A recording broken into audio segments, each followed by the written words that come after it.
naked shamanism. Welcome to With Insights Radio. I'm your host, Iggy Garcia.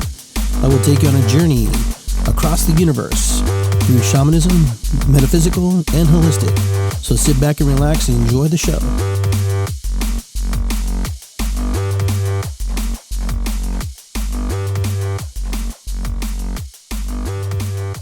Welcome everybody to With Insights Radio. I'm Iggy Garcia. This is Iggy Garcia Live. And I want to welcome everybody to my show. And today my special guest is Jennifer Whitaker. She's a friend of mine and we work on some things together. She's also learning some shamanic practices from me. And so we have a little connection in that department. We'll bring her on here in a minute so she can share her knowledge with us and her insight and all of the beautiful things that she does and she brings to our community. If you don't know her, you will get to know her tonight. And you will be pretty excited. And hopefully you'll be able to maybe kind of see another side of our community that you probably don't see. But like we do on all our shows, we light a candle and we light some sage. And today I'm going to actually use a little bit of agua florida, a little Florida water. I'm feeling a little bit, I don't know. It's just one of the things, there's a lot of energies right now. And it's just kind of flowing. So I'm just going to cool myself off a little bit. Just kind of getting that rhythm. Just feel a little better. It smells really good.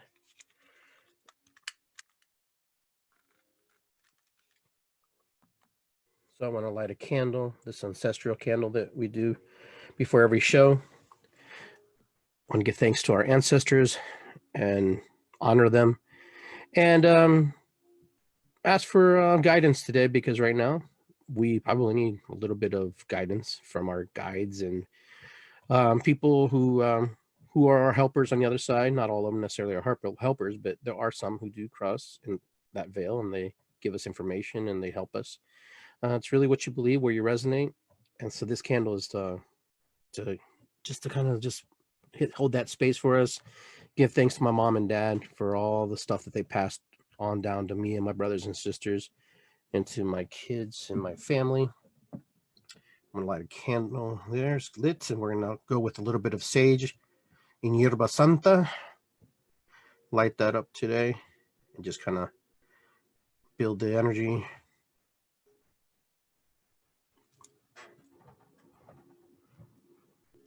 Just taking that smoke into our space, into our aura, into that feeling, that move that congested energy out of our way, make room for positive and loving light to come through us, sending the smoke to the sky, into the Earth Mother. Oh. All right, everybody. Since our last show on Wednesday, we had Blue Hawks visit me and was here and sharing his knowledge. He's one of my teachers, and it was good to have him on, get a different perspective, and kind of talk about the Native American view on things and shamanic things. He's one of my teachers, and so it was really nice to have him join me. But today we're gonna move down the road here, and we're gonna be talking about trauma work and different things that kind of right now is right up the alley of my friend here, Jennifer, where she's going to give us some insight on some things, and we're going to chat, and we're going to just kind of have an open forum and just kind of debate some things, and maybe we'll agree on some things and maybe we'll disagree on some things, but whatever, we'll find common ground somewhere in between, because that's usually how it works. So I'm going to unmute her and I'm going to welcome her to the show. Jennifer, welcome to the show. Hi, Iggy. Thanks for having me. Absolutely. It's good to see you. Yeah, it's good to see you. It's good to be here. It's good to be here. Hey, very, very good. Yeah. So what's going on with you? Tell us a little bit. Why don't you tell us a little bit about you, and then you can tell us what's going on. Okay. Well, my name's Jennifer Whitaker. I live, work, and play in Columbus, Ohio, Worthington. I'm a trauma specialist, and when I say that, I focus specifically on developmental and intergenerational issues, which those are the issues that we carry throughout our life. And they're often really subtle. So we write off the effects of developmental and intergenerational issues as behavioral quirks or personality traits, or, oh, that's just who she is, or he does that sometimes. And so we just excuse those bad behaviors. And So that's the type of stuff I work with, the subtle, sneaky stuff. The subtle, sneaky stuff. I Yeah, like it's that. subtle and sneaky. And I also get into shadow work. Okay. Yeah, so doing that deep dive into the subconscious. So tell me a little bit about shadow work. I'm curious about that. I know we talked a Hmm. little bit for our listeners Yeah. just to kind of bring them up to speed a little bit. Yeah, well, shadow work is really anything that the shadow is anything that you try to hide from other people. Anything that, brings up those little twinges of shame, like, oh my gosh, I can't let somebody find out that, I do this thing or that I love this thing because then they're going to Mhm. judge me, or I can't. Um, so that's shadow work. And a lot of times when people live in the shadow, so to Mhm. speak, their gifts and talents come out in harmful and abusive ways, maladaptive ways that don't serve the person or anyone around them. So a lot of times, whenever we get into the shadow work, that stuff that we're trying to hide from the rest of the world is where our gifts are. Carl Jung said the shadow is 90% pure gold because that's where our gifts and talents are. But in order to fit in with the world around us, we hide that from the rest of the world Interesting. and try to compromise who we are in order to fit in with mainstream society. Okay. So there's a lot there. There's There's a a lot there. lot there. Yeah. Yeah, there's a lot And there. that's And just a so it's real making, so a lot of it's working with the implicit mind and trying to make the subconscious conscious. nice. Yeah. Very good. Hmm. So speaking of shadows, there's Hmm. obviously a lot of shadows right now in the Hmm. situations that we're dealing with Yeah. here Hmm. in the world. So what do you think? What's your take on what's going on here? Um, Because I everyone has think, opinions. oh, I know everybody has opinions, and uh, opinions and assholes, we all have them, right? Here you So go. I don't know that mine matters any more than anyone else's. It may I've been matter to someone. Yeah, I have been saying all along, like even before we were on lockdown, whenever this was still overseas and really hadn't hit the States yet, Hmm. that there's something almost divine or karmic about this virus. Okay. Um, I don't believe it was created in a lab. I Okay. just don't. Now, maybe it escaped from a lab because of human error. I know just going to the grocery store, it is a learning curve to go to the store and wear a mask and not touch things Hmm. and not touch your face or not like it's a learning curve. And I don't know many people, if you're not in healthcare, who can just put a mask on and go about your day as if it's not there and automatically Right. not touch your face or do everything exactly right. So I can see how somebody could, like a virus that's invisible could accidentally get out of one of these facilities, especially if the funding was not there. Hmm. Because as soon as funding is there, then people get a little bit lax in what's happening. And so that's a thing. I So I also study body language. So I Okay. do, I've been on some webinars with people. Now, don't get me wrong, I'm not like classified or anything crazy like that, but Hmm. sometimes people with classified clearances, for example, will come on and do like little webinars. I follow the Spy Museum at the Smithsonian. And so Okay. they're doing little fun free webinars.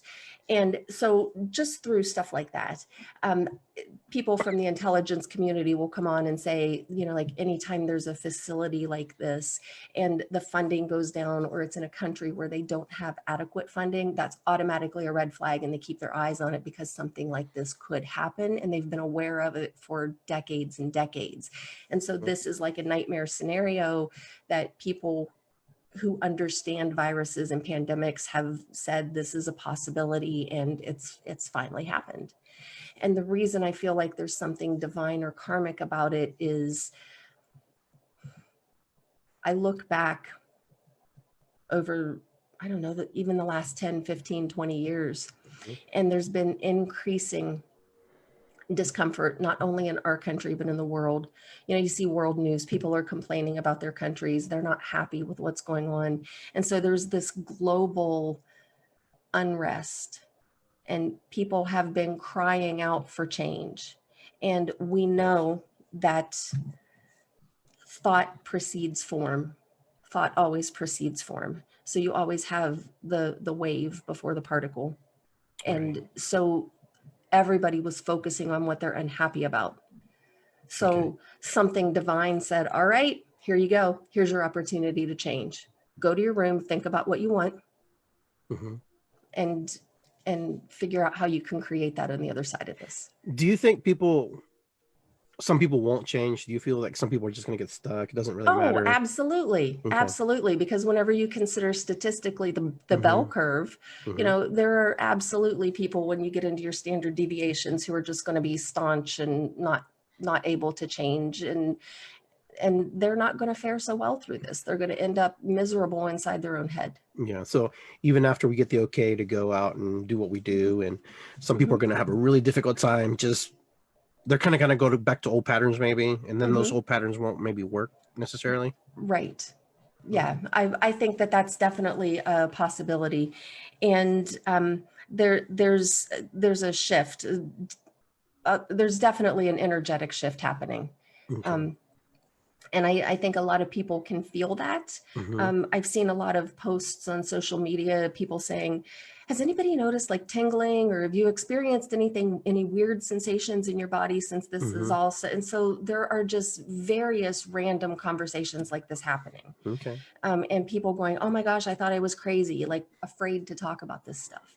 And I think this is where we need to come out and start talking about stuff like Sure. this, um, because it's important. It's important to share these experiences, because those shared experiences are how we connect. And right now, it's more important than ever to connect. Hmm. And we're also being taught very, very clearly, if you just stand back and look, we're being taught how to be separate and connected at the same time. And we're Hmm. being shown very clearly that we are all one and that we are all connected. Yeah. And, that what one person does affects another.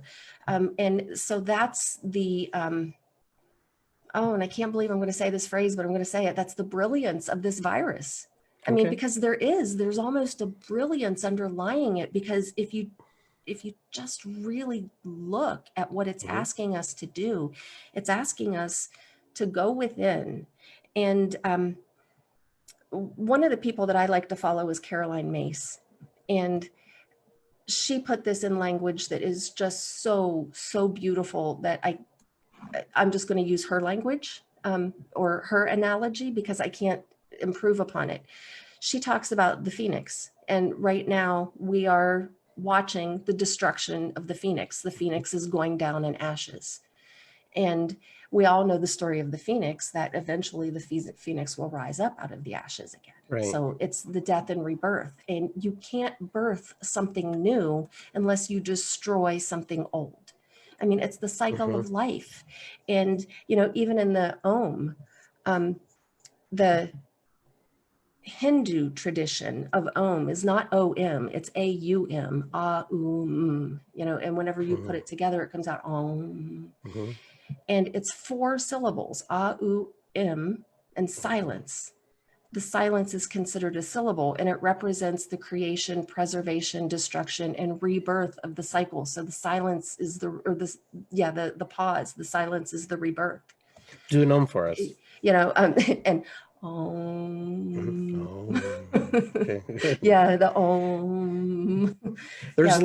lot of new people online too, so they're learning too. The Black people are Hmm. awakening, so that's the reason I wanted you Yes. to do that, because Hmm. last we had a town hall meeting last week. Hmm. We had Sammy, who's on right now. He talked about that too. There's a lot of new people who are awakening to Yeah. things that they never experienced before, and so he's been kind of a good leader in that aspect, where he's been helping people with that. So I do Yeah. see that. Right. And so go back to the cycle and the rebirth Hmm. of the cycle. So if we look at the phoenix, things are going down in ashes right now, because we've been told for the last several weeks repeatedly, especially here in Ohio, because I think we have a governor that like really wants to save as many lives as he can. Hmm. So he's been trying not to let this run rampant, because like we've heard the statistics.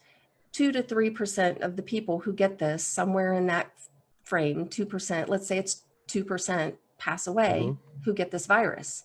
Okay, let's let it go unchecked in this country. Okay. We have a population of 331 plus million people in this country.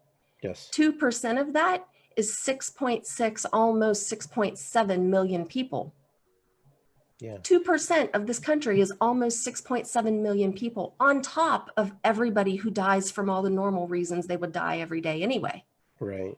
We That's a lot of people. We can't handle that in our medical system. We can't handle it.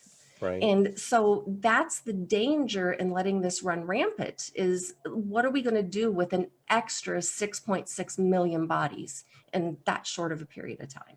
So I get why my butt's at home. I don't like it, but I understand it.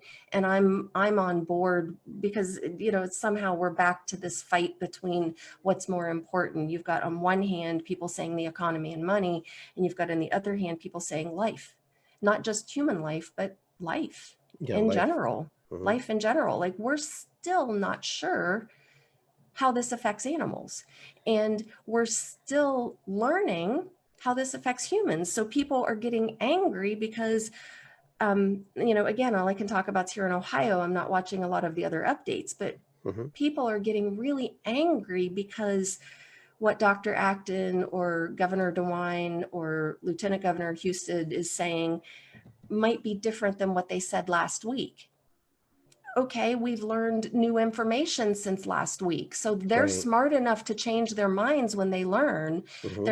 And there's a little bit of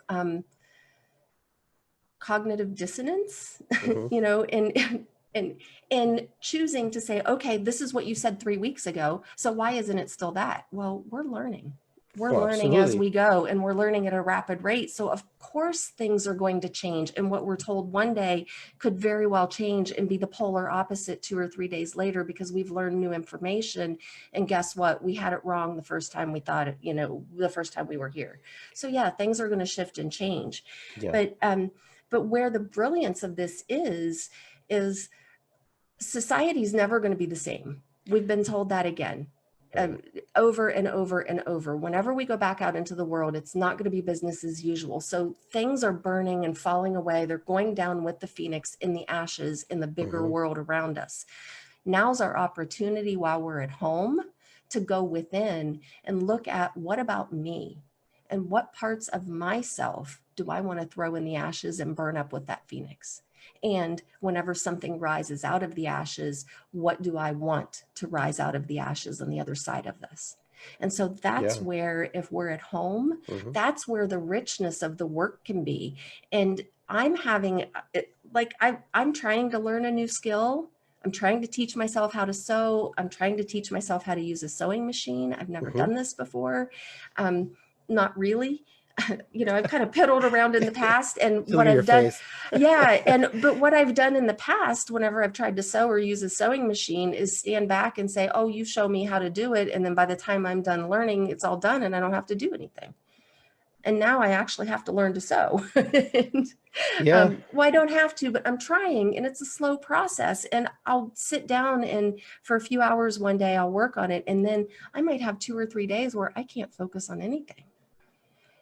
Where I'm not productive, I'm not getting anything done. And you know what? That's okay, because we have all experienced a trauma. We have all lost something. Everybody's lost something in this. There's no way around it. So we're all going to experience grief. And I'm noticing the grief coming up. And sometimes, like, I'm dealing with the emotions of grief coming up, like the anger, the denial, the you know, the bargaining, all of this, it's all starting to well up inside of me.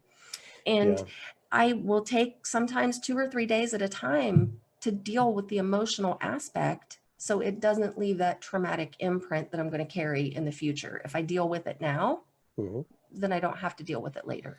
Yeah, it's funny you said grief, because things are falling away and things are shifting for people, and people, like it or not, something's changing. I agree with you there. Something is moving, something is creeping, and something is falling away from our belief systems, from our physicality.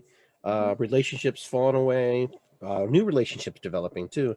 Yes. So there's a whole bunch of it really depends how you look at it too. You can look Hmm. at it as negative or positive or both. Hmm. Kind of an ebb and flow. We're gonna have good days and bad days. Oh, Uh, absolutely.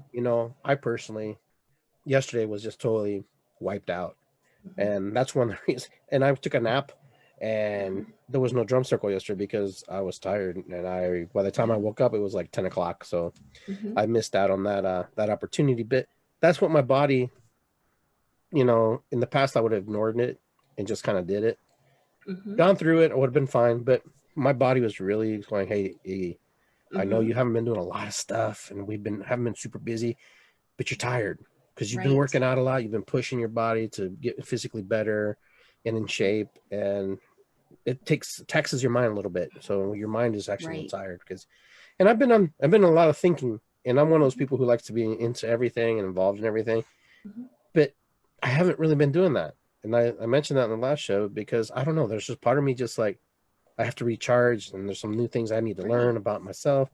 And Absolutely. so I don't have any guilt. I don't feel any pressure. I don't feel bad if I'm not doing what I usually do. Hmm. It's me time also. Right. Well, and when it comes to grief and all the emotions that come with it, it takes energy Mhm. to do the emotional processing and then the emotional integrating after. So it that takes energy. And if you're just pushing through and ignoring your emotions and not tending to them and like you said, still showing up at the drum circle, that's whenever people start to experience things like insomnia, or they can't fall asleep because they're wired and tired. Mhm. They're just exhausted and they're too tired to fall asleep. That's a real thing because it takes energy for the body to fall asleep. And if you have depleted yourself to the Mhm. point that you like literally don't have enough energy to fall asleep, that's a problem. It's a Yeah, and major problem. that's but the funny part is I've slept a lot, but I Hmm. haven't but it's been Yeah. a restless sleep though. It's been like Right. getting up at 4 in the morning sometimes, or getting up at 9. Hmm. And then the part of my ego's like, dude, we didn't get anything done. It's like, well, because we're not supposed to get anything done. We're supposed to just rest, and because the work's coming.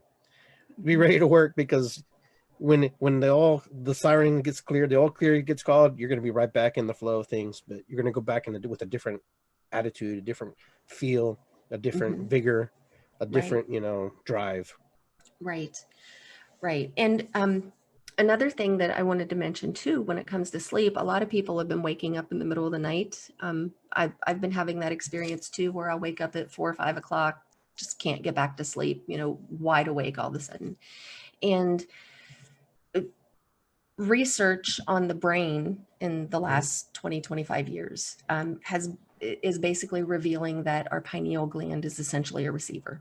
It's like a little antenna receiver. Right. And a lot of what's happening is some of the, I'm just going to say energies, for lack of a better word, are coming in, and it's like kind of like downloads almost. So a lot of us are starting to tune in to different frequencies than we have before.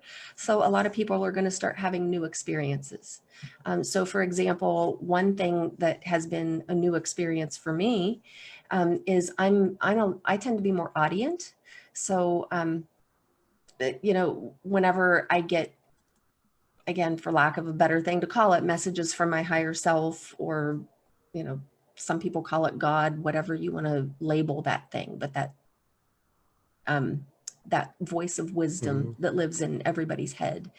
Um, that's that's starting to tune into different frequencies, and that voice tends to be more audient with me. Well, it's becoming more visual, Mm-hmm. and not necessarily more visual when I'm asleep. Um, the stuff where you're like, did I just see that? Am I crazy? Margaret. Those little thoughts go Yeah. through your head. Yeah. And the thing is, I know I'm not. I Right. know I know I'm not.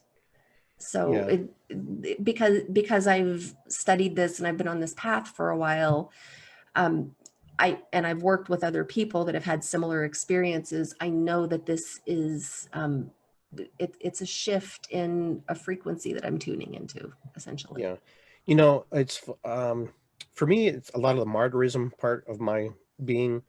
Mhm. giving myself away, and has really shifted for me because I like to give, and Mhm. sometimes I give, without a fault. Mhm. And so for me, this downtime has been good because I thought about me first, and I'm usually not like that. It's not kind of Mhm. out of that's kind of out of my character a little bit. And I'm like, somebody says, "Hey, can you do this for me?" I'm like, "Well, maybe tomorrow." And it's not about being disciplined. It's not about this. It's about being focused on who you are and what is good for you. Also, because we're so used, we've been raised in a society that we have to give, give, give, give, give, give, and we have to be disciplined, disciplined, disciplined, disciplined. And sometimes we throw everything away about ourselves out, throw it out, and then all of a sudden we find ourselves compromised, upset, frustrated, and we perform. Our lack of performance drops because we think we have to push and drive ourselves to the extreme to prove to somebody or someone that hey, I'm worthy. And for me, it's like I don't have anything to prove to anybody except for myself and for the universe, creator, whatever.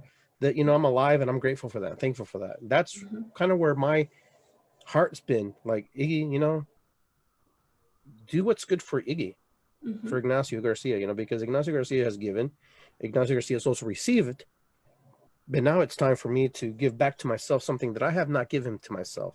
Mhm. And that's me to stand in my own power. Yes. And, believe it or not, as much as you guys perceive how you see me, I'm just like everybody. Mhm. I'm no different than you. We're no Yep. different. I cry, I Mhm. laugh, I sing, I go to the bathroom in the morning, usually like you do. And, Mhm. and I go to bed like everybody. Right. And you know what? The difference that I'm finding is that when I don't want to do something, I don't want to give myself away, I'm not going to do it. I'll Mhm. be respectful and honorable in the way I present that. Mhm. And, I had a little rant last Saturday. I kind of went off, I don't want to say off the rails, but I was pissed off. Mhm. And, and I let those people know it. I said, you want transparency? Well, here's transparency. F you. you know, Yep. it's where I needed to be. Yep. Some people, Exactly. I don't care if you agree or disagree with me. That wasn't the point. The point was I was going to protect my space. I'm going to honor who I am and how I Right. see the world. Yeah. Exactly. Exactly. And that's super important right now, because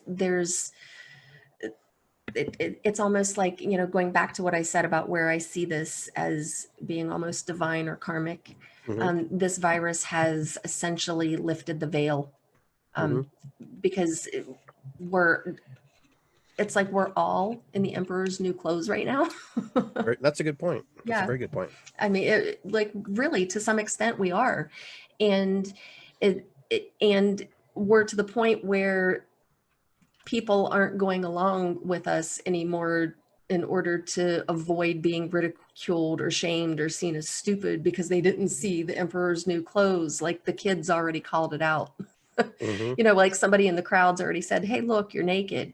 And so what we're seeing with people is who they truly are, and their true core values are starting to come out.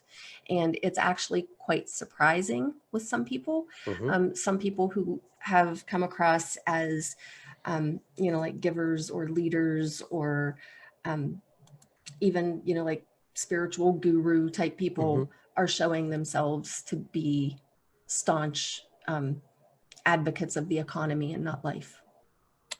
And And vice yeah, versa. yeah, It's I vice agree. versa. It's going on the other side too. Like I was quite surprised to see our governor step up and become the leader that he has through this. Well, it's for him. He had to really step up Hmm. or step out. Let somebody Yeah, else. It it was one or the other. right. It's almost like he decided, and I don't know what he was really thinking, but my perception is it's almost like he chose leadership over politics in this scenario. And there's a difference. Yes, There's a there's a difference big between. difference. There's a There's a big big difference. difference. There's Yeah, a big absolutely. difference. And Ohio has actually been a very good example for the rest of the nation, and Hmm. actually the world. And I'm just like you. I'm very proud of the people here in Ohio, Hmm. um, doing their part because it's important. Even though we step aside, we talked about this a little earlier. Sometimes we have Hmm. to put things aside just temporarily Hmm. for us to move into a better direction. Right. If we wanted to be stubborn and we wanted to be jerks and we wanted to prove a point, we're really good at that. Human beings are very good at that. Hmm. And there's going to be brothers and sisters who are going to represent that part of us. when we're not going to do it, because they just, that's just their core, innate core being of who they are. Mm-hmm. And there's another part of us that goes, hey, you know what? I want to live to tell the story in a different way. Mm-hmm. They're telling the story in a different way in their own lives, because that Right. means something to them. That's something Mm-hmm. very valuable to them. And I totally Right. respect that. What I do respect about people here in Ohio is that, they've taken it serious, and, and it should be Mm-hmm. taken serious, because we don't know anything about this. We don't Right. know nothing. We know zero, because you can look in the faces of our leaders as they tell you things, and Mm-hmm. they know nothing. They just know Right. what we can do in order to Mm-hmm. prevent some things from happening. I can look at the TV, and I can look at DeWine and Trump and whoever speaks up there, and they have Mm-hmm. that look in their eye. Like, Mm-hmm. I don't want to lie to you, but I have to Mm-hmm. say this, because you Right. know what? We really don't know what's going on, but we just know people are dying. Mm-hmm. Things can happen. So my biggest concern right now, Mm-hmm. energetically, is what happens next. I know we're moving into this 3-phase, rollout system. We like all this stuff. 3-phase rollout. Mm-hmm. But it's concerning, because we're on this fine line. We need to survive, and we need basic needs. Mm-hmm. But where's the value? Where's the value? Is life more valuable? We talked about this when you started the show. Mm-hmm. Or is money more important? I know people have to pay bills, but if the system completely collapsed and fell apart, we would find a way to survive. We would. Human We beings would. just do that. We would Right. find a way, and we would make it work. So for me, Right. if it totally fell apart and completely just crushed and died, Mm-hmm. that could be the best blessing ever. It could. Because It very well could. how many people have Mm-hmm. complained and totally Yeah. just Right. complain and complain and complain. Oh, the system's broken. Oh, here's your chance. Here's our chance. Exactly. If it's Here's our broken, chance. then let's fix it. Let's fix it. So how do we fix it? And That's a good point, right, right? exactly. And the thing is too, the way that we have established society and economies around the world is there are a lot of similarities. I mean, yeah, there are Mm-hmm. differences from country to country, and at the same time there are a lot of similarities, especially since in the last 15, 20 years we've pretty much been a global community. And this is not the only end all be all way to create a society and to build a society. This is just what we happen to be born into. And because we were born into it, we believe that this is the way. Mm-hmm. And what if there's another way that's a little bit better for everybody? And can we get there? I don't know.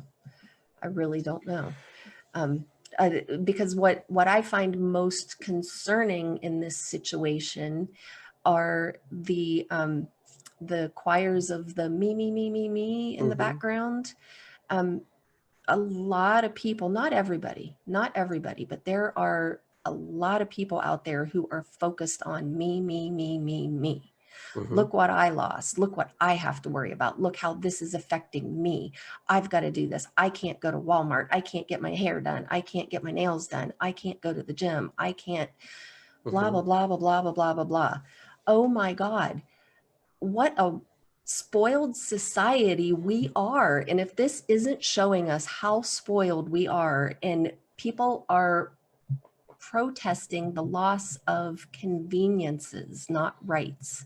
And we have that really muddled in this country on rights. Mm-hmm. And there seems to be this free for all entitlement that I have the right to this and I have the right to that, and right. Well, with Mm-hmm. rights, on the flip side of that are responsibilities. This is So true. if we're not going to be responsible with those rights, why do we have them in the first place? Because who is it, Spider-Man, that says, with With great with power great power comes great responsibility. responsibility. Well, Yeah. some of these rights that we have, that's what gives us our power, or some of these rights. And a lot of the stuff that people are really complaining about, and yeah, I'm going to go there, I'm going to say the word whining, because there is some whining going on. Some of the things that people are complaining about are the loss of conveniences. Yeah, you're right. Because they're conveniences. And we can return to a simpler way of life. And a simpler way of life is simple and easy are not synonymous. I just want to say that and make it really clear. We had a very easy society, so easy, so convenient. And look at how complicated convenience is. And let me just take a basic example of convenience, fast food.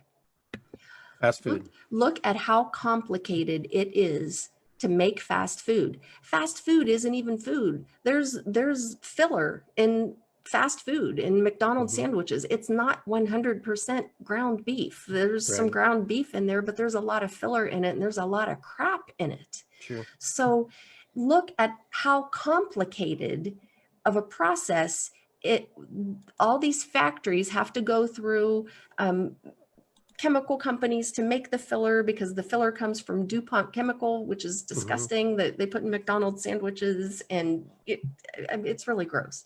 But anyhow, look at how complicated it is to make a convenient fast food sandwich, so you can get in your car, not even get out of your car, so you can drive through a window and have a sandwich handed to you, and you can just feed your face as you're driving down the road. If that's not complicated to get to convenient, I don't know what is. Now, simple is, you cook the burger at home, you make your food at home. It's a little bit more complicated on your part. It's a little bit more work on your part, but it's certainly a simpler way of life. Sure. So maybe we're being called to go back to, having our own gardens, or maybe an expansion of community gardens.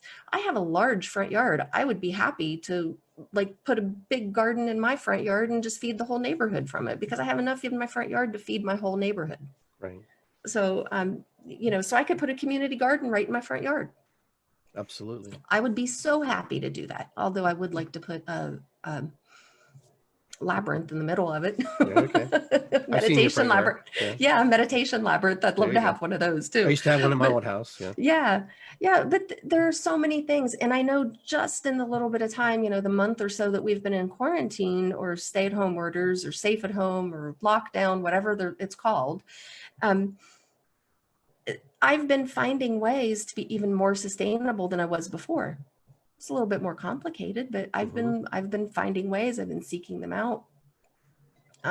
Just little things. Like I found a place where I can get cleaning supplies, where I can reduce single-use plastic from cleaning supplies by getting reusable bottles, and they have tabs that you put in water and then it melts. And I'm going to give it a try to see if this tab turns into a good glass cleaner or a good countertop and tile cleaner or whatever.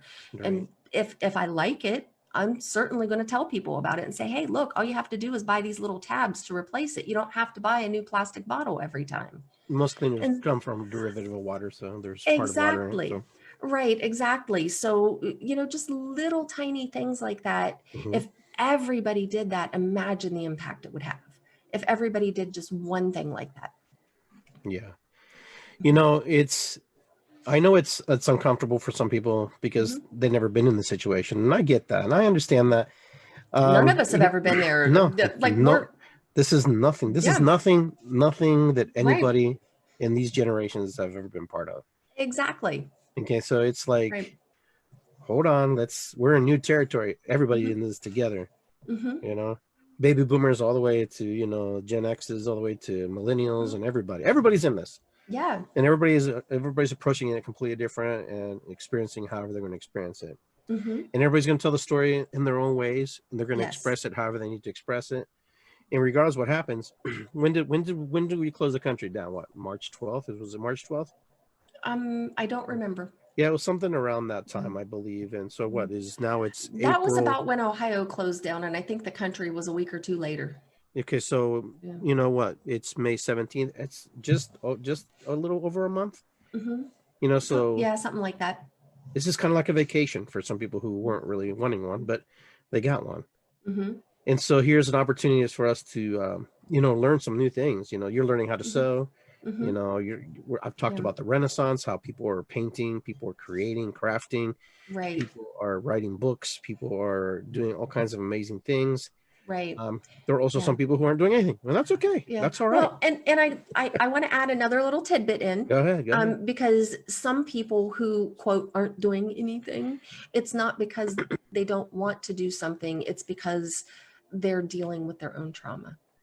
And I kind of went off on a little rant a week and a half, 10 days ago, whenever that was. I did a little pissy Facebook Live, borderline pissy, because there's this meme that's been circulating on Twitter and Facebook, and I have seen it several times in the last 3 weeks, and it won't go away.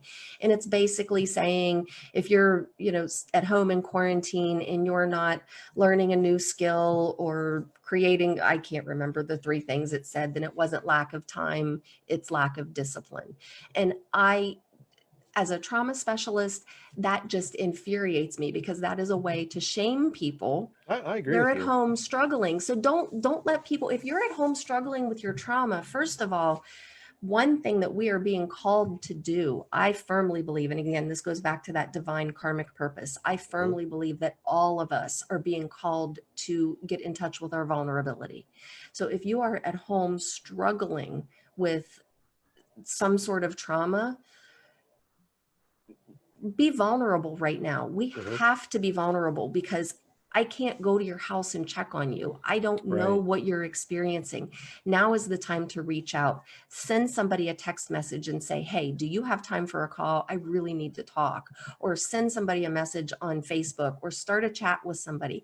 Ask for a Zoom session. I've been putting myself out there saying, if anybody needs this, whether you know me or not, let me know. And I will do whatever I can to find a way to have a Zoom call with you. And on the flip side of that, if you are a practitioner, again, be vulnerable enough to put yourself out there. And you don't even have to be a practitioner, but if you're not struggling and you're a little bit more together and a little bit more okay and at peace with what's happening, put yourself out there and say, is there anything I can do to help? Is there anything I can do to help support you? Could I offer myself for a conversation if you have the capacity to do so? So I think that's really, really important for all of us, because to share our gifts with the world, which could be as simple as listening to somebody cry and holding space, or to be vulnerable enough to say, I need help. I think we're all being called to be vulnerable, because there is vulnerability in saying, hey, I have this thing to offer. And there's vulnerability in saying, hey, I need that thing that you have to offer. Yeah, there's vulnerability is really big right now. And, there's nothing wrong with being vulnerable. As long as, you have healthy limits and boundaries, of course. For yourself, no one's trampling on you and taking advantage of you. But that's, everybody's going to have their own story to tell about what happens. It's going to be really interesting a year from now when we come back, and just for example, on Facebook, you get these memories that pop up and, look back and go, wow, that really happened. Because I'm looking at the memories that are popping up on my Facebook page now of things that I did. I'm going, really? I did that kind of stuff? It's like, some things didn't change, and some things are like, wow, I've come a long way just in a year, going through my grief process in the last 4 years with family members dying. And so that's been kind of man, it's these last 5 years have been crazy. I'm just like, what is going on? What more could happen? And, I'm like at the precipice of don't ask that. Don't ask that. No, now is was not the time to... I was like, yes, 2020 is going to be fantastic. This is like a lot of people said this, and then I'm going, yeah, I'm feeling good, yeah, I'm moving in. And then all of a sudden it's like, there's a virus and we all have to be locked away for months. And I'm going, what? I got canceled. That got canceled. My drum circle got canceled. Why did you cancel my drum circle? It was weird. It was odd. It was like, why are we canceling that? I really thought this. I mean, it ran in my mind. Like, okay, there's a chance that we could probably spread it to each other. Okay, because I don't have any point of reference or any memory or any experience to go, how do I engage that? Because I don't have that. But see, now we do. We all do. We will. I wouldn't go so far as to say we all do, but I think a lot of us do. Well, yeah, but if you think about it, the next time you hug somebody, you're going to think twice about hugging somebody. I thought twice about hugging people before. But, I am not a touchy-feely, come hug me type person. Well, neither am I. People just like to hug me. I don't know why, and I just put my arms out. I guess I just look like a bear. But the funny part is, you're going to think, 6 feet of separation. You're gonna be like, should I stand over here? How Mhm. close is too close now? Are we past the threshold? Is there a threshold? Mhm. You know, I Oh, this mean, social distancing out in public, this is a dream come true for me. Oh my God. Do you remember the movie Dirty Dancing? yeah, Whenever they're like, this is your dance space, this is my dance space, let's yeah. cha-cha. And I think that all the time when I'm out in public. I'm like, oh my God, just stay in your own dance space. Don't You know, get so close to try to me. talk to somebody in a mask. Try to give a facial expression. You have to use your eyes, and everybody's like, "What are you looking at me like? What? What are you looking at me like that?" Oh no, I'm actually smiling under this mask. You know, it's kind of like, Yeah. it's funny. And You then I know, have the Scarlett O'Hara problem, which it doesn't matter what I'm thinking, it's written all over my face. okay. You know, I remember how people used to make fun of people who used to wear masks. You Hmm. know, and we're like, "Oh, why is that guy wearing a mask?" You know, Hmm. I see people, but now it's like a lot of people wearing masks. Like it's Right. you know, and now they're coming out with these designer masks, and people come Right. out with these cool masks, and I'm like, what the heck is going on? I'm like, what is this? Yep. When does you know? I'm like, but it's Might as funny. well have fun with it if we're going to I be know, if we have to wear masks, might as well be but creative. it's funny, and then Yeah. how that is. You know, now all of a Yeah. sudden, it's like really cool to have a Yeah. mask. I actually want to get together. We should do that instead of doing our little pouches. We should get Hmm. together and make our plague masks. Oh my God, I want one of those so bad. Put some thieves oil in it. So Yes.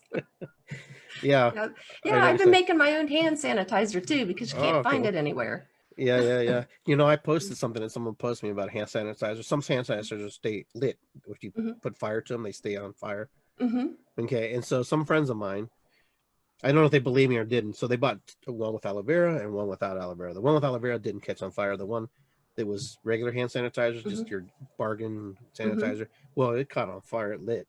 Yeah. And it was like hard to put out. You put water on it, it'll still stay lit. Hmm. So they wanted to debunk me or the theory. Hmm. And I'm like, damn, that thing's still on fire. So it Yeah. should like, Yeah. I never knew that. Yeah. And how many years I don't, it's just Hmm. funny. All the things that Yeah. are coming out. Right. Well, I found a couple different recipes for homemade hand sanitizer, and I I have I didn't have to go buy this because we have a couple bottles in the house. Okay. It's one recipe was 50-50 rubbing alcohol and aloe vera gel. Oh, okay. And the other one was three to 2 to 1. I think it was Two to two to one. one, 2 to 1, two rubbing alcohol to one aloe vera. So I did both recipes. And of course, I put a whole bunch of essential oils in because, that rubbing alcohol just stinks to high heaven. Mm-hmm. So just to mitigate the smell a little bit. And so I don't have to worry about running out to buy hand sanitizer. I'm not worried about whether or not I have Clorox wipes in the house because I Mm-hmm. actually have a gallon of Clorox.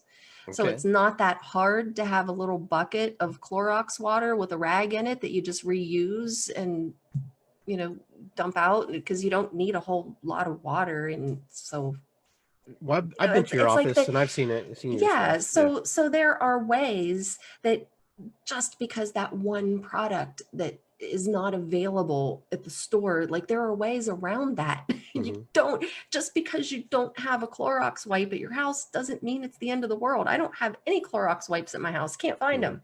And Right. even if I could find them, I don't know that I would buy them because I I don't need to bring that extra single-use plastic in my house. Right. And the whole toilet paper thing really had me baffled because as much as I like toilet paper, if I run out, I know that I have soap and water Mm-hmm. and showers and bathtubs. I mean, like, all right, it's not convenient, but You should see I your can face. I can get my butt clean if I don't have toilet paper. You know what I mean? It's like I'm just Yeah. baffled by this hoarding. And also, again, as a trauma specialist, the way people are acting right now is very telling about where they're stuck. Okay. So you can see in Okay. Toilet paper. Let's yeah, go there. You're there. yeah, Go right. there. So in the toilet paper, so the people Take who us are there. Yeah, so the people who are hoarding toilet paper, Mm-hmm. a lot of them, or who are hoarding anything, it's all about me, me, me, me, me, me, me. I've got to Okay. be ready. Like we have to have everything ready. And so when you're in that me, me, me, me, me thinking, Mm-hmm. then you're really stuck in your survival brain because you're worried about, am I going to live through this? Am I going to survive this? Do I have enough to get through it? And so you're asking, like, what about me and how am I going to get through this? And so the sea of me, me, me's are a lot of people who are just flat out stuck in survival mode. And then when you get people who are projecting and who are angry, like, can you believe that guy was at the store? Or, I was on my way home from work and I can't believe Target was packed and blah, blah, blah, blah, blah. All right. You don't know who was in Target. You don't know why they were in Target. You don't know what they were doing. Right. And yet we're making all these assumptions that everybody should stay home and I'm the end all be all who should be able to say that. Meanwhile, I'm out driving around seeing all the cars that are at Target. So the little hypocrisy there too. So those people who are projecting are Mm-hmm. stuck in their limbic brain. They're stuck in the emotional brain, and Yeah. they're worried about, like what other people are doing. And then there are the people that are really able to access their cognitive brain, and they're like, okay, what can I do? How can I help? Um, uh, I don't like this. And at the Mm-hmm. same time, I understand what I'm doing. I understand why I'm here. A little, they're able to access their rational thinking. And so that just kind of aligns, like you can see the behaviors that align with the different parts of the brain, the reptilian brain, the limbic brain, and the Mm-hmm. cognitive or neocortical brain. Yeah. And I find it very fascinating that you could see the behaviors of people. But Mhm. that behavior can change too Mhm. over the Oh, course over the absolutely. course of Mhm. this isolation. It's Mhm. funny. It's just funny. Words are very tricky for people. Like Mhm. I remember I threw the word quarantine out there, Mhm. and people are like, "Oh, we're not in quarantine. We're in isolation. We're like," I'm thinking, well, like they didn't want to call it pandemic either, right? And then they called it Mhm. pandemic, and it's like Yeah. I'm like, and it's all of a sudden it shifts the energy, it shifts the the words around a little bit, and Mhm. it puts us in a different state of mind. Everything that they say to Yes. us is very powerful messages. We have to be very careful how Right. we receive that message. Mhm. You say quarantine, that has a whole different connotation and picture for some people. You say Mhm. isolation, that's a whole different thing for somebody else. Right. That's and you just have to be you have to be aligned where you're at. Because what I'm Right. finding is we're doing some very powerful ceremonial things, and people Mhm. don't even realize that we're doing this. Number one, we're washing our hands. That's a Mhm. very ceremonial aspect, a very ceremonial act of Yes. washing and cleansing ourselves and preparing ourselves for meals, to engage another human being, just Yes. to honor ourselves. That Mhm. hand cleaning is very powerful. Mhm. This silence of this isolation is a time where monks would go into the cave and meditate Mhm. for days, Mhm. and they would just sit there and take in the energies and read and download whatever they need to download. These are very good, powerful things. And then it's funny because I actually talked about this with somebody. I forget who I talked to, but we were talking about how in some Asian cultures, the man walks six is ahead and the woman is like 6 paces back. Mhm. And I'm going, so is that something that was just tradition, or is that something because because there was a lot of pandemics before, Mhm. and so maybe it's something that they just did and just kind of stuck. We just need to Mhm. stay away from each other. But it's honoring people's Mhm. space. We're honoring Right. people's space. We're honoring our own space. You Right. mentioned that earlier. And I want to point out that I Go love ahead. that you're questioning and not assuming. You're questioning why do they do that and not just assuming. I'll look at Oh the no. patriarchal society and how they're dissing women. And so Yeah. and the only reason I want to point that out is Okay. because it's so easy for people in this country to Mm-hmm. look at other cultures and jump to conclusions because we hear Mm-hmm. so much about the patriarchy and toxic masculinity and yada yada yada, and we project that onto other cultures Yes. when if we would just STFU and get curious about it. I like that. You're right. Yeah. A So lot of sorry. I just wanted to no, point no, that no. out because it's important. It's really Sure. important to remain in curiosity right now. And I'm one of the most curious people I know. Mhm. You are curious. But I find it very fascinating. Cultures and traditions happen because of certain things from our ancestral past, Yes. and we just sometimes we just do it because it's been done, and we don't Hmm. necessarily know why.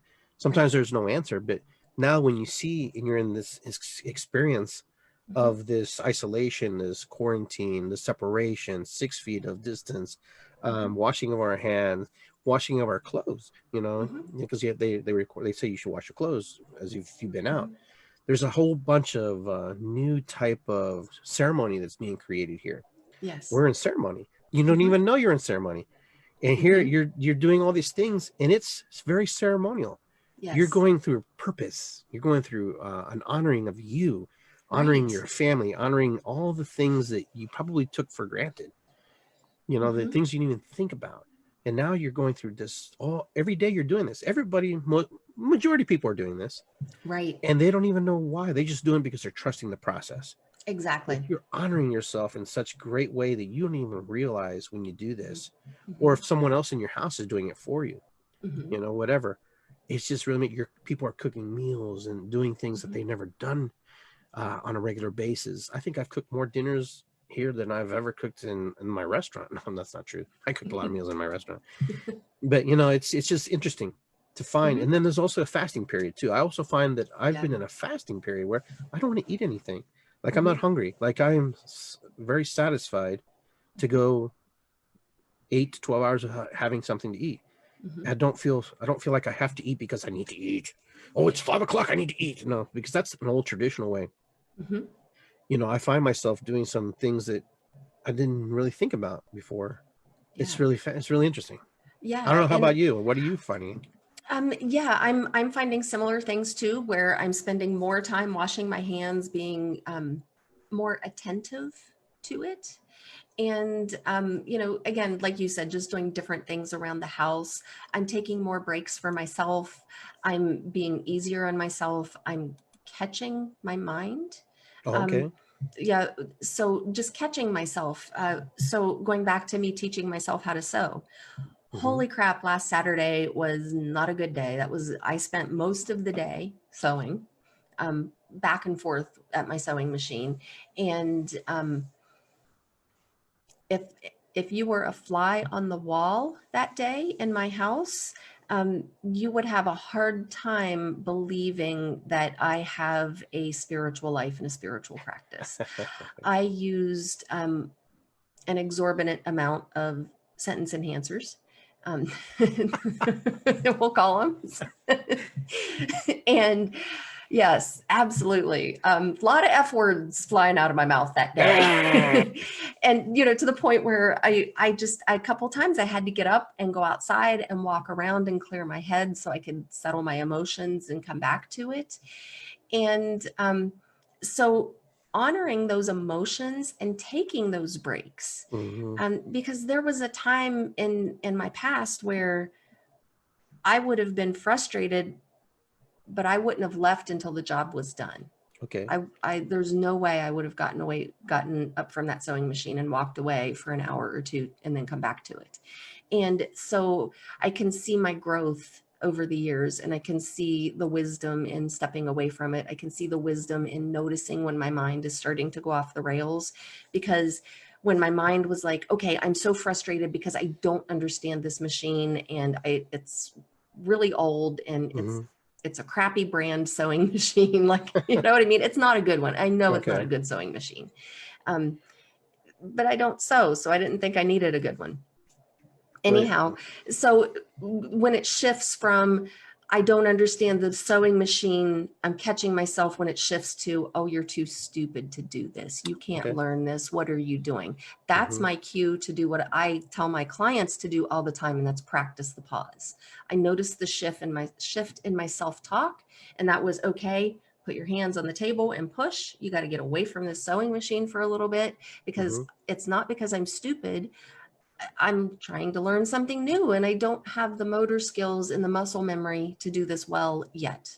Right. And Makes at the sense. same time, I'm putting together masks, and they're holding together. I mean, it's working. Just don't look at some of the bunched up thread and crooked seams. Hey, your mask's off, man. Yeah. I might not be able to Yeah. breathe right. Right. So it's always in the corners or the start or the stop where the thread bunches up, it seems like. And at the same time, I'm getting there. So, and again, the only reason I'm talking about this is because I think it's illustrative of what I'm saying, like Mhm. practice that pause. And so we are given an opportunity if we choose to take it. We are given the opportunity to go within and really start to pick apart, like, okay, what are these things that I want to keep and what do I not want to keep? And one of the things I don't want to keep is Mhm. the self-abuse. Oh, And okay, that very good. self-abuse, those things that I say to myself inside my head. And for years, it was under the level of my consciousness. I didn't even realize how many times in my life I would tell myself I was stupid or that I wasn't capable or that I wasn't good enough. And then when it came to my awareness, then I went through a period of time where I was aware of it and I didn't know what to do about it. So it was almost like a little kid listening to the parent rant and you can't get away from them. Right. And then I started to learn skills on how to work with it. And now it's almost like in a lot of cases, not always, but a lot of cases, I nip it in the bud and I don't even have to pull some of my tools out of the toolbox. Because as soon as I hear that voice, I'm like, okay, there you are again. You can just head right on out. I hear you. This is my cue that it's time to take a break. Okay, very good. So Yeah. let me ask you a question. Mhm. Now that people are going to be coming out of this quarantine, this isolation, and I know you're a trauma specialist. I mean, Mhm. without giving too much, because you could probably go on for hours talking about this, but what would be Mhm. some suggestions that you would suggest for people to kind of ease back in? Because this could be a very traumatic moment for a lot of people. Mhm. Yeah, absolutely. So a couple things, well, and I've said a couple of them already. One of the big ones is just practice pausing, get used to pausing. And what I Okay. mean by that is between stimulus and response, there's a pause. Hmm. So, and when I say stimulus, that moment that you get triggered, that moment that you get offended, that moment that you get activated and you're anxious or you're angry or you're frustrated or even sad or experiencing grief, whatever, those emotions that people like to label as negative. Hmm. Um, I call bullshit on negative and positive emotions, by the way. Go ahead There's and no there's no such thing as a negative explain emotion or a positive emotion. explain to me. It's all information. It's Okay. all information. Some emotions are more comfortable to us than Okay. others. The ones that we tend to label as negative, and I don't like negative because it has a connotation of bad or wrong or we don't want it. We have to get it away. Fair enough. Hmm. And whenever we get triggered or offended, um, I don't like one thing that triggers me is stupid, and that's Okay. because of my self-talk, believing most of my life that I'm stupid. And so and it's not so much anymore, but I used to get really triggered if I thought somebody believed that I was stupid or if somebody Hmm. called me stupid, I would really get on the defensive. Well, those are just words. And stupid is used in a lot of scenarios, that's stupid, you're stupid. And Right. it doesn't have that impact on everybody all the time. So why does it have that impact on me when Hmm. I hear those words? That's because there's something in me that's not healed. And so that's my job whenever I notice the trigger to delve into myself and find out what are the roots of this wound that I find so offensive or so triggering or so Hmm. upsetting. And I'm able to put some space in there. So that's where the pause is really important. So when you notice you're having an uncomfortable emotion like anger or frustration, the best thing you can do is nothing. Just sit there. Don't let that emotion control your words or your behavior. And that's what I mean when I tell people to practice the pause. Very good. Because the more space you can put between getting triggered and an actual response, then you're not going to be reactive. Because if we don't put any space at all, it's all just knee jerk reactions. And very little benefit comes from the knee jerk reaction. Okay. And if you go back to what I was talking about earlier, that thought precedes creation. The thought is always in our mind. So thought before form. Thought Right. always precedes form.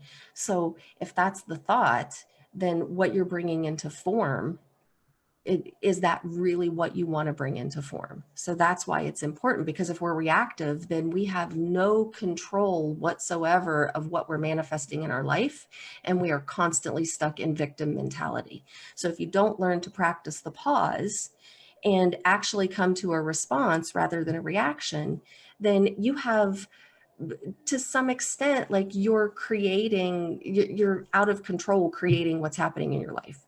Like Right. you're creating it unknowingly, and you're still creating it for yourself. And just because you don't know that you're creating it doesn't mean you're not creating it, if that makes sense. That makes a lot of sense to me. So you're still creating it even though you don't know it. And so that gives the perception that you're in the victim mentality. So if you really want to be empowered, then learn to sit with those uncomfortable emotions until they pass. And that requires a level of self-restraint and self-control and self-compassion and self-empathy and self-understanding, because you have to love yourself enough not to go into the reaction so you can actually create what you want for yourself. And so that's super important. So I would recommend anybody start learning to pause and really just pause before you respond with words, or before you take an action. An email comes in, from your boss, and it's upsetting. Don't do that. Because it doesn't turn out well. Answer it in the morning. Answer it in the morning. And so maybe we are being called to go back to maybe a previous time. I know when I was a kid, I would get letters in the mail from my friends sometimes. When I got a letter in the mail from my friends, I would read it. I didn't sit down and just go and stick a letter back in the mail. It might be a week. So we gave more thoughtful responses when we used pen and paper. Oh yeah, absolutely. And now that we have text messages, there's very little thought that goes into our text messages and emails. I'm guilty of it all the time. Every single day, autocorrect makes me look like a dumbass.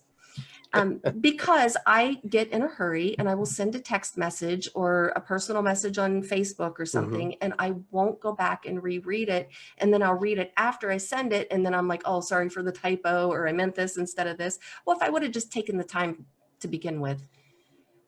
So I'm guilty of it too. I'm guilty. I'm guilty of it too. I send you text, you're like, what did you say? Yeah. And at the same time, I'm usually not overly emotional when I do that. So if I am overly emotional, I make a point not to respond immediately. Awesome. So that's going to be really important, is to learn to pause. And in that pause, while you're in the pause, in that space, get curious.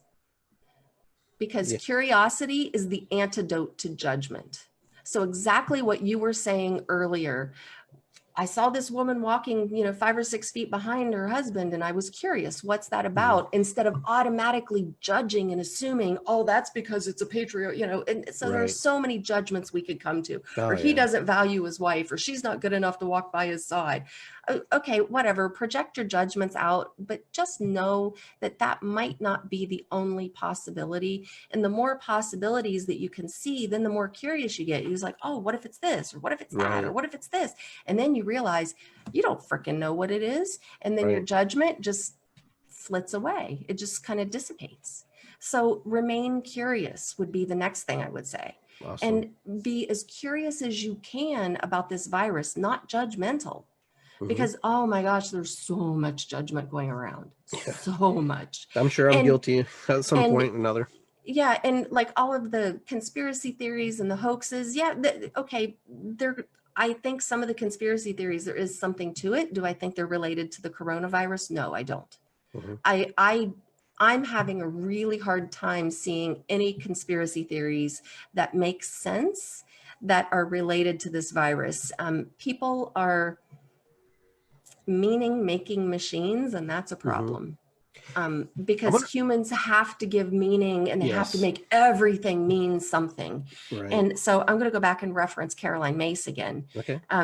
Because Caroline Myss, she talks about events like natural disasters, or any event really.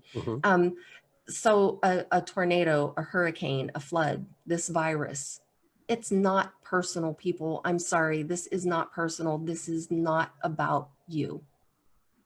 Right. So it's impersonal to the body.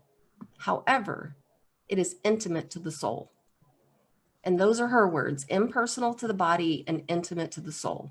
I can't like take that. credit for that, and I wish I could. And so, where it's intimate to the soul is there is a lesson that we are supposed to learn from this. And for Yes. each person, that lesson is going to vary. And Mhm. also, collectively, as a planet, as an entire globe, we are supposed to learn something for this too. There is a reason the whole entire globe is in this together.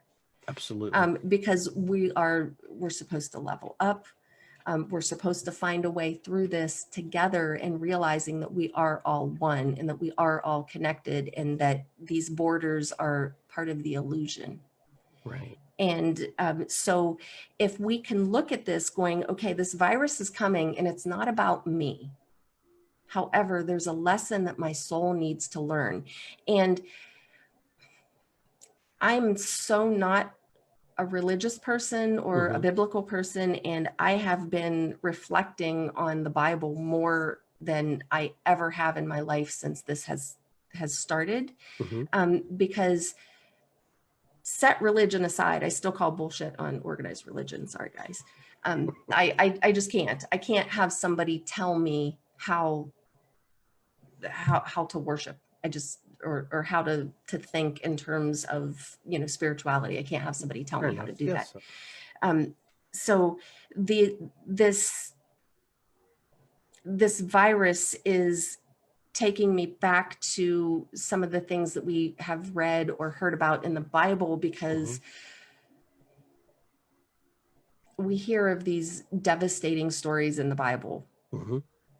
like Sodom and Gomorrah, things like that. Hmm. But we don't really take the time, like we think about the destruction that would have happened at Sodom and Gomorrah, for example, but do Hmm. we really stop and think about, what if I was alive then? What if I lived there? What would that have been like? What would the arguments have been like? How would the people have responded? Would, things like that. And so this is kind of opening my eyes to things like that. Yes. It's also making me doubt what I've read in the history books, because Okay. we're in 2019, 2020 when all this started, and we can't get the damn numbers right. We have no clue how far this is. We lack testing, grossly lack testing in Hmm. this country. And so because we don't have enough tests, the numbers are grossly underestimated. People can't get tested even though they have symptoms, or people, because they're in healthcare, are getting tested and they're testing negative because maybe they don't have it, because Right. so certain people are deemed more important to test right now, and we have to ration the tests.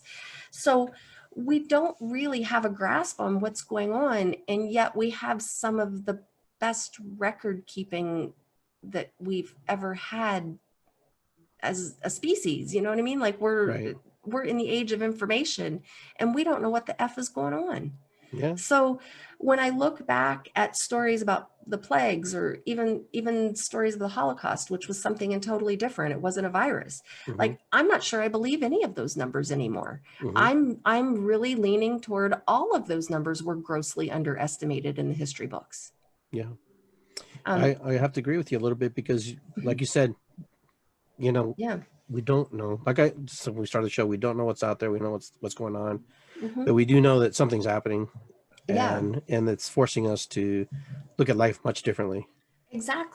much differently for Exactly. sure. And I think too, it's important to remember, like, back to this impersonal and intimate thing, Hmm. um, that I just want to bring another analogy in, just to, like, Sure. let people know, because, like, this world was not created for me.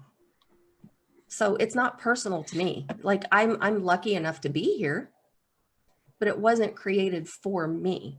However, there are a lot of lessons that I can learn that are very intimate to my soul that can help me move forward in life. And without adversity, we don't learn those lessons. So it's like, we always hear, without the storm, you wouldn't appreciate the sunshine. That's true, right? And that's true. I mean, there is some truth to that, because the more sunshiny days you have without rain, then you start to take the sunshine and the beautiful days for granted. Yes. until the pendulum swings too far in the other way and you're in a drought and you're Mhm. dry and you're parched and you're starving because you don't have enough food. And then you start to see the value of water, and then the rains come, and then it goes the other way. And then you've got the floods and things wash out. And so like we're always trying to get back to homeostasis. And so the other analogy, that I kind of wanted to bring in to really drive this point home about this is impersonal to who we are, but it's intimate to our soul, is motherhood. Motherhood was not created for me. Mm.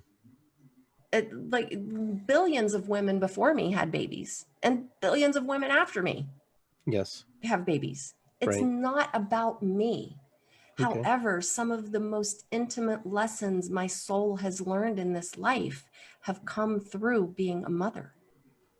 Interesting. So it's not, so some of these events, and so whenever we hear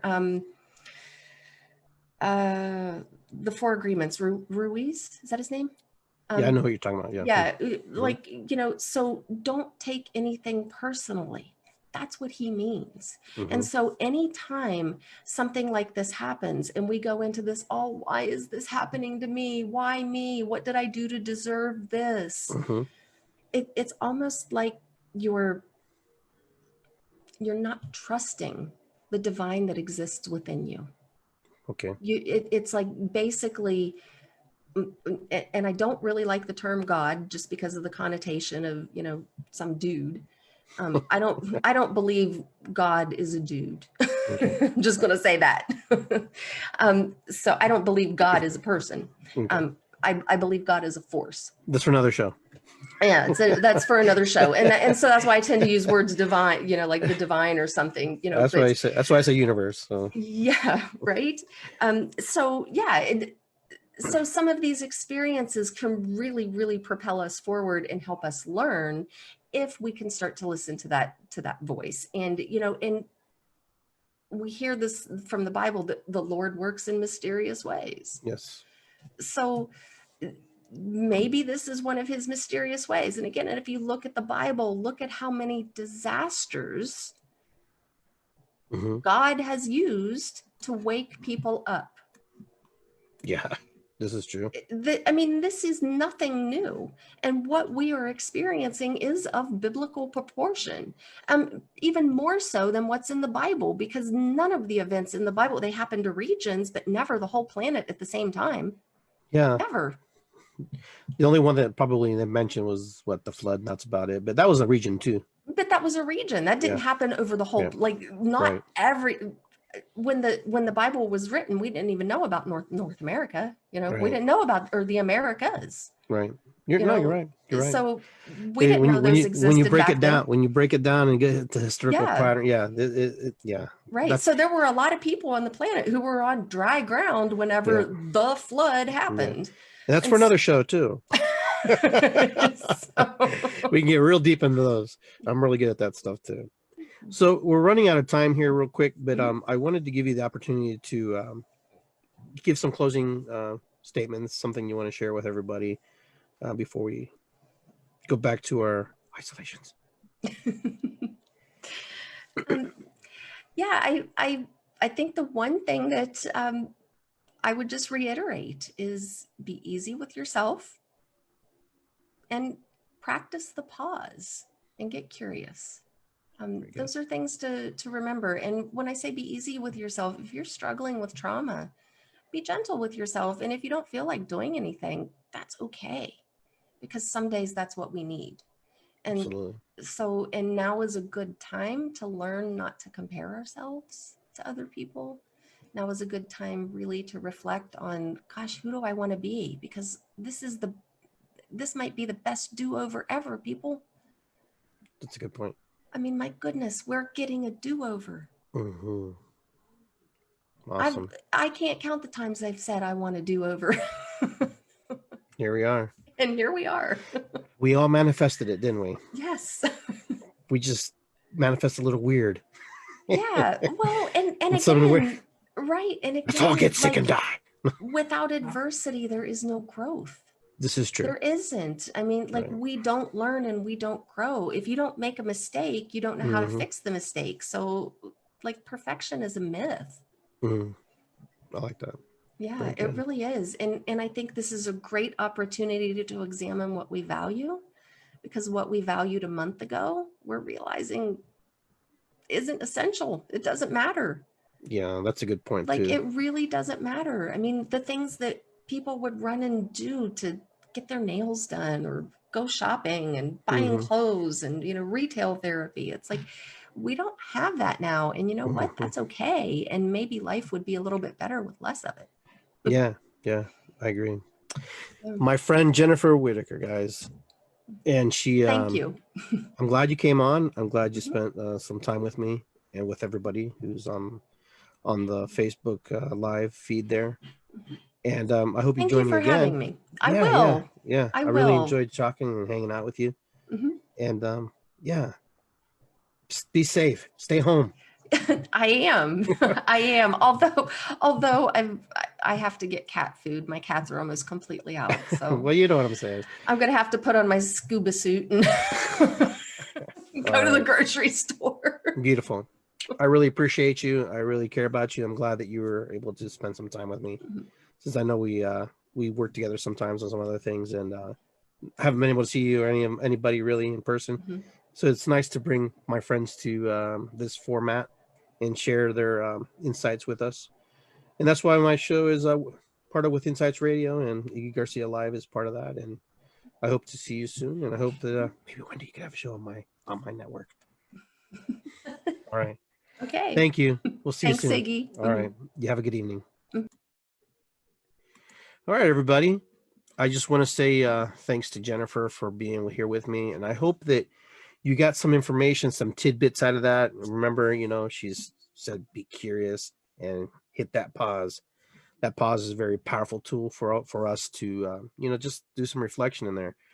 And, just be that childlike kid, that not be childish, childlike in your questioning and your curiosity about things, because it's important for us to remember that we still have little children inside of us and they have a lot of questions.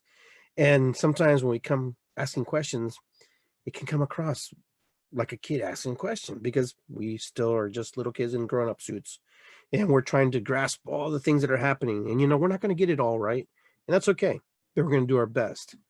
But I have friends like Jennifer, Blue Hawks, some other people are going to come on. Hayden and Kate were on the other day, and Krista was on, and Sammy was on, and Ronnie was on.